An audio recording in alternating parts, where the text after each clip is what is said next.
Have you ever noticed that after something difficult happens, a loss, a disappointment, a relationship problem, some people immediately reach for their phone? They call a friend, they post, they fill the space with voices. And then there's you go quiet, you disappear for a bit, and honestly, when you come back, something has shifted. You feel more solid, not less. Most people would call this avoidance, but psychology suggests something else entirely. What you're actually doing is protecting your brain's most limited resource, and that instinct might be more intelligent than anyone has told you. Here's what's actually happening inside your brain during a difficult period. Your working memory, the part of your brain that actively holds and processes information, has a strict, limited capacity. Psychologists call this cognitive load theory. At any given moment, you can only hold so much. Now, when you're going through something hard, your brain is already doing heavy internal work. It's reorganizing memories. It's updating beliefs about yourself. It's regulating emotion. All of that consumes bandwidth, a lot of it. Now add other people, explaining how you feel, managing their reactions, reassuring them you're okay, absorbing their advice and deciding what to do with it, performing the version of yourself they expect to see.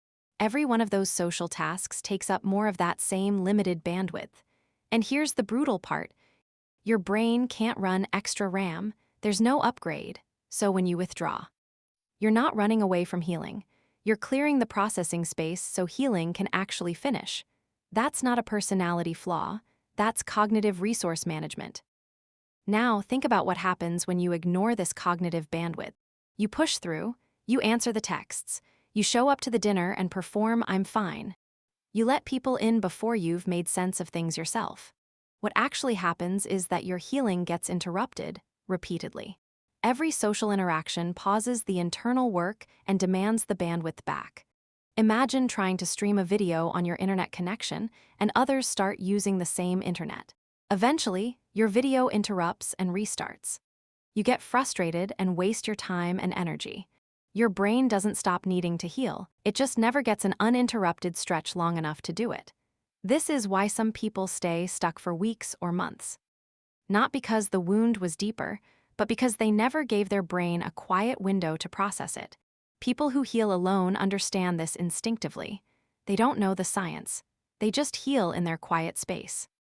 So here's the shift I want you to hold. The next time you feel the urge to pull back, to go quiet, to be alone for a while, don't diagnose yourself as avoidant or weird. Don't let anyone else diagnose you either. Recognize what's actually happening. You're protecting your bandwidth. You're giving your brain the uninterrupted processing window it needs to do real structural work. That's not weakness. It's biological wisdom.